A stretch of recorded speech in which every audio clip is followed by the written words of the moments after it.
To say everything back then was awful, or to deny the problems of today, is to be untruthful, even as the greater danger is to deny the reality of oppression.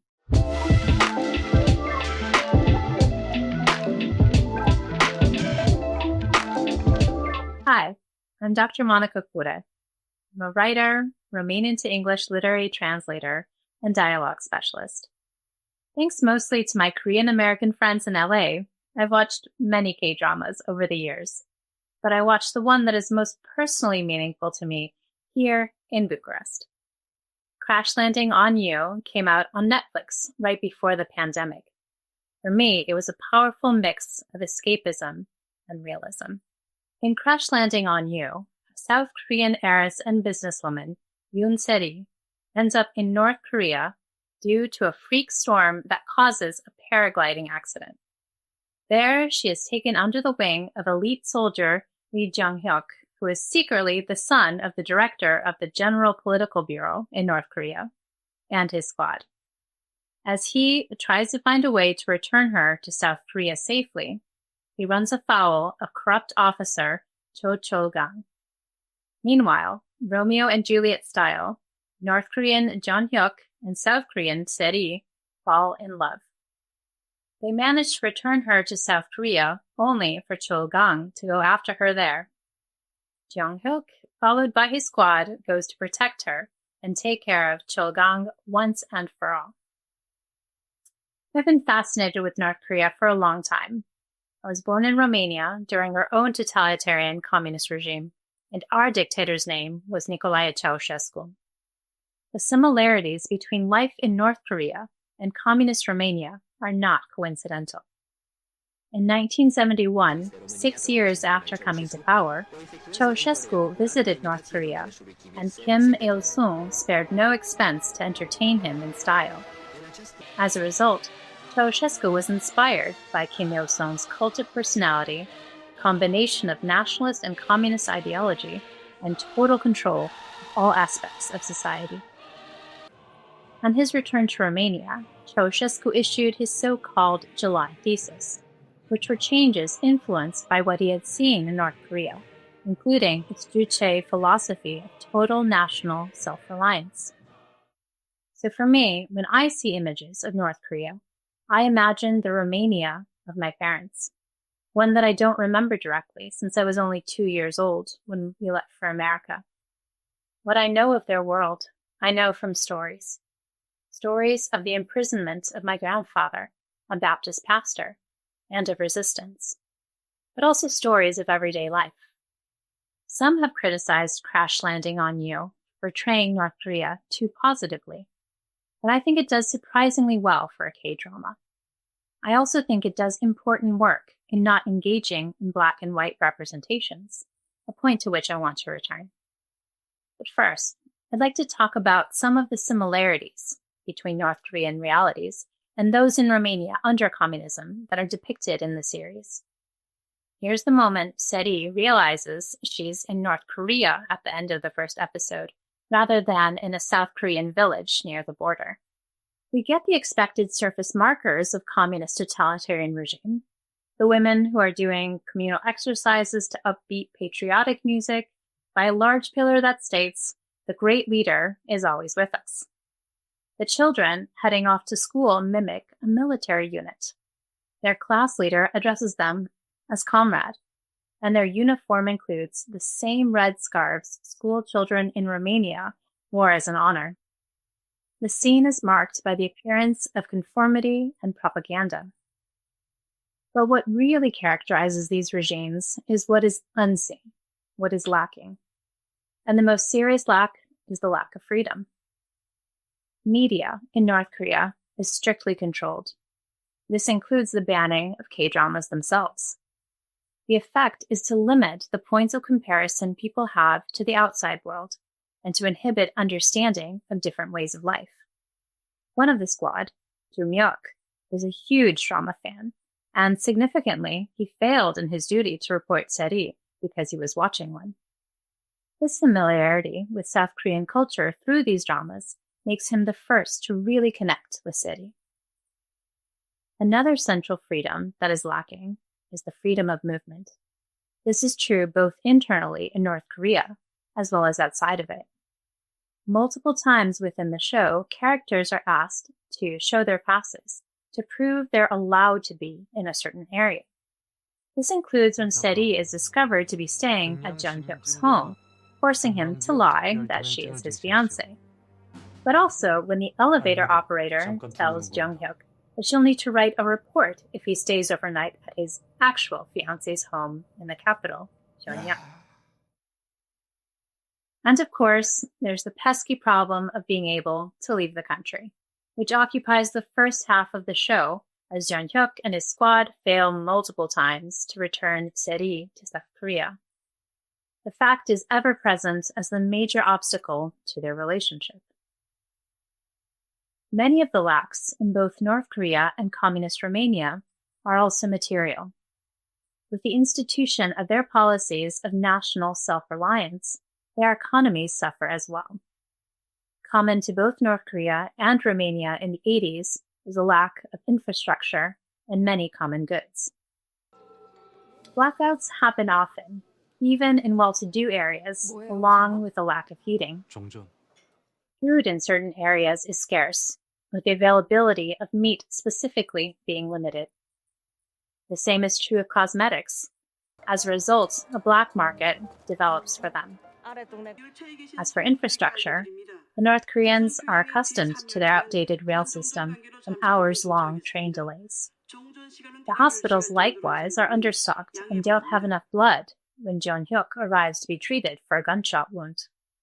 Luckily, in true K-drama fashion, Seri happens to have the same blood type, literally and figuratively being his perfect match. While the main characters are busy hiding from bad guys, surveillance is a constant even for regular citizens. Everyone likes privacy. We first see this in episode 2 during the house searches that are conducted in the village, but it's true in Pyongyang as well.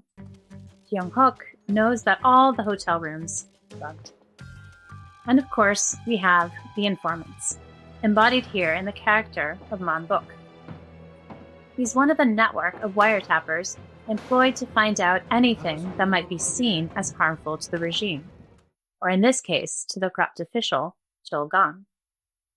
As in the excellent movie The Lives of Others, about informants in East Germany, which I highly recommend, Man-bok gets invested in the developing relationship between Jung-hyuk and Seri. We learn in a later flashback that Man-bok had to agree to inform because of the hold Chol-gang has over him. Chol-gang threatens to keep his mother, who was caught trying to cross the border, in prison if he doesn't agree to do that. This was a common strategy for recruiting informants in communist Romania as well. Just as there is a constant fear of surveillance, there is constant fear even of the perception of doing something wrong and being accused. This is why people constantly perform their loyalty to the regime. The characters have little confidence in the justice system, where interrogations can also involve torture. It's one of the reasons why Seri is not turned over to the authorities. Later, the director of the General Political Bureau himself discusses, when doing a possible prisoner exchange, that their North Korean trials haven't always been fair. Jung-hyuk, however, is determined to get to the bottom of the case of the grave robbers from the beginning of the show. Instead of being allowed to investigate, he becomes the subject of investigation and is explicitly told, "We don't need evidence. We can make up whatever crimes we want." These kinds of kangaroo trials are especially characteristic of Romania from the Soviet takeover until the mid-60s, the time when my grandfather was imprisoned as well. The catch-all charge was conspiring against the people. Lucky for Jung-hyuk, he's the son of the director of the General Political Bureau, and the mistake is soon rectified. However, this reveals another similarity between both regimes: the importance of connections to powerful people and the stark differences in privileges between those with status within the regime and regular citizens. Powerful people have regular access to goods forbidden to others, as in the scene where the colonel offers stick coffee from South Korea. Characters from more powerful families have access to things like a black market wedding dress, such as in the case of Dan, and the very latest fashion items. Privilege extends even to the cars of powerful people, which get free access everywhere and attention. People know them by their special license plates. In Romania, Ceausescu also had all the cars of government institutions have the same make. Different rules for the powerful are also shown when it comes to the communist repression of religion and spirituality. Religion, including folk superstitions and rituals, was seen as incompatible with Marxist scientific materialism. Tan's mother manages to find a fortune teller even after the medium was arrested in order to ask her about Tan's marriage prospects. The medium now does readings only over the phone. Religion is essentially replaced with the cult of the dictator, whose portraits are everywhere. Seri realizes she was only dreaming she was back at her home when she sees the portraits of Kim Jong-un and his father. In Romania, these portraits were of Ceausescu and his wife. Crash Landing on You incorporates these real aspects of life in North Korea in ways that advance the drama of the story, but sometimes also provide comic relief. In a sense, it's easy to do since some of the aspects are so absurd. My favorite example is the song of Big Potatoes, sung by the taxi driver. This ode to the humble sprout reminded me of a Romanian song in praise of construction cranes from 1961, performed by the Grigorio Trio. One of the brothers was married to a daughter of the first communist dictator. The obsession with production is the same in both propagandistic songs. The Romanian version wraps the building of new communist block apartments into a love song. North Korea similarly began a policy of trying to urbanize villages with buildings like the one in which Dan's mother obtains an apartment for the soon-to-be newlyweds. The show suggests it isn't working too well. Dismal aspects of life in North Korea are rendered more comic through contrast when the squad arrives in South Korea. Jeon-hyuk is there in pursuit of Cho-gang, who has crossed the border to kidnap Seri. At first, Ji-soo thinks the number of cars on the road and all the lights in Seoul are just for show. Incidentally, the way shows are put on for dictators. He thinks he has discovered the true poverty of the country when he sees ripped jeans for sale. But by episode 15, they've adapted enough to play a joke on Eun-dong when they tell him there's a person inside the drink vending machine. Their final lesson is when they get captured by the South Korean secret services, and Ji-soo learns the lie detector isn't a torture device, and they're served good food instead of being starved. Though the storyline is based on contrast between the North and South, some overall parallels exist as well that are very important. While Seri is desperate to get back to South Korea, she tries to hide what she knows awaits her there. Similar power structures and infighting can be seen on both sides of the divide. Family backing counts just as much in South Korea as in North Korea. Individuals and families will do whatever they can to preserve their status and the money that comes with it. The extreme example is her middle brother and his wife, who pay to prevent Seri from returning and taking over the family company. But her older brother and his wife aren't much better. Freedom of religion exists in South Korea, but as the most overtly Christian characters in the show, they also try to instrumentalize their faith for their own gain by praying for an undeserved position and rejoicing when Seri disappears. Competition isn't exclusive to one country. The back-to-back exercise scenes of women in the village trying to curry favor with the colonel's wife and the sisters-in-law at the gym remind viewers of this. Also, the same criminals circulate between the countries, switching allegiances as more money is offered. So with all that, where does the idea that Crash Landing on You portrays North Korea too positively come from? Given that it's a K-drama, it does soften just how bad conditions are. For example, the hospital is only missing equipment and looks okay otherwise. But primarily it's because the story humanizes the North Korean characters, though in idealized K-drama fashion. This begins with Ri Jong-hyuk and his men, soldiers in the North Korean army. Jong-hyuk is shown to be principled from his very first scene, where he believes the South Korean officer over the North Korean grave robbers and promises to have them prosecuted. After Seri arrives in the village, she slowly becomes attached to the women there. Even with the many stressors they face, they live more simply.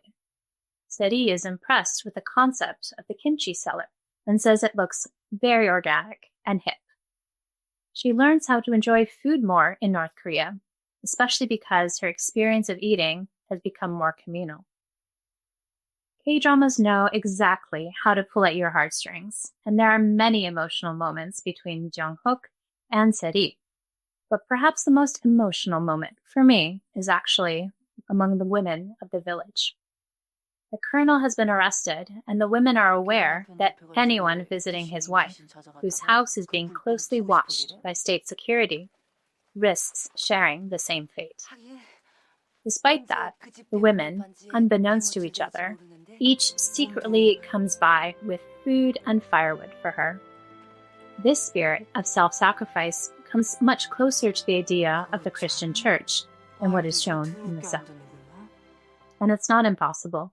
My father and his family experienced this kind of solidarity from brave and caring individuals when my grandfather was imprisoned. Finally, then Jong-hyuk and his squad are given the option to stay in South Korea, despite Jong-hyuk's love for Seri, the comforts of South Korea, and the punishments they may face in North Korea. They choose not to stay. This may seem like idealization, but they're well aware of the difficulties their families will face as relatives of defectors. And on another level, they are still patriots. Loving North Korea can mean loving the land, the people, and the memories, even when the state itself causes suffering. A lot is at stake in this positive portrayal of North Korea and North Korean characters. Overall, it provides a more believable view of North Korea.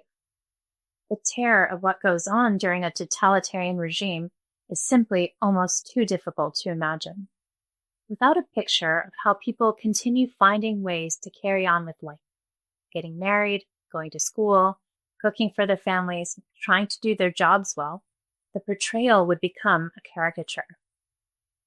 Today, in Romania, over 30 years after the fall of the dictatorship in 1989, many of the younger generation don't know what life was like then, and some of the older generation are nostalgic for that time.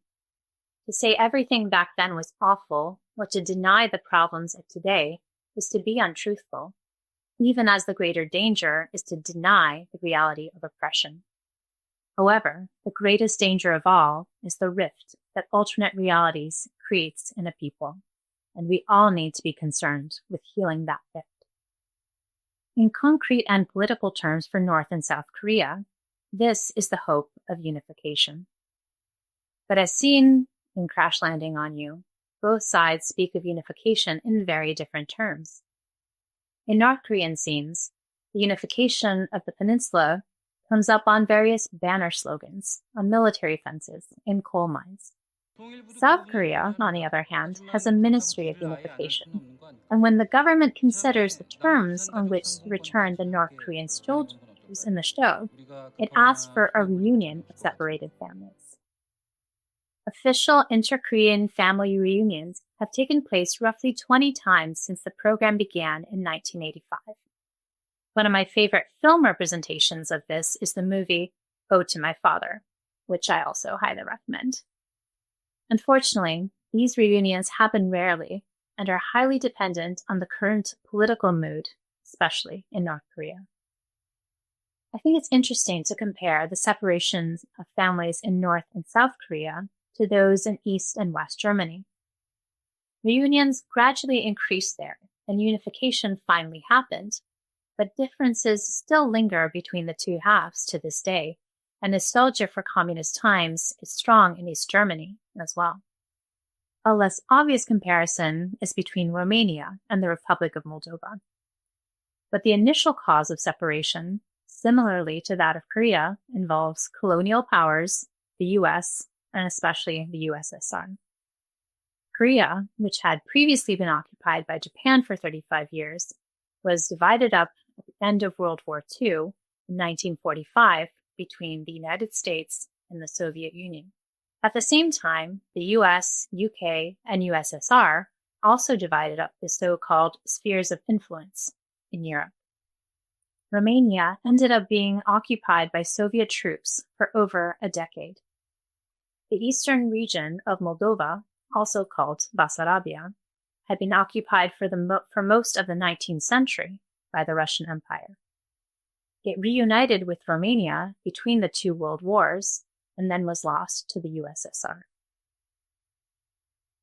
After the fall of the Soviet Union, the countries remained separate despite 80% of Moldovans speaking Romanian as their mother tongue. The Soviets had intentionally sought to separate Moldovan identity from Romanian identity by measures such as replacing the Latin alphabet with a Cyrillic one and calling it the Moldovan language.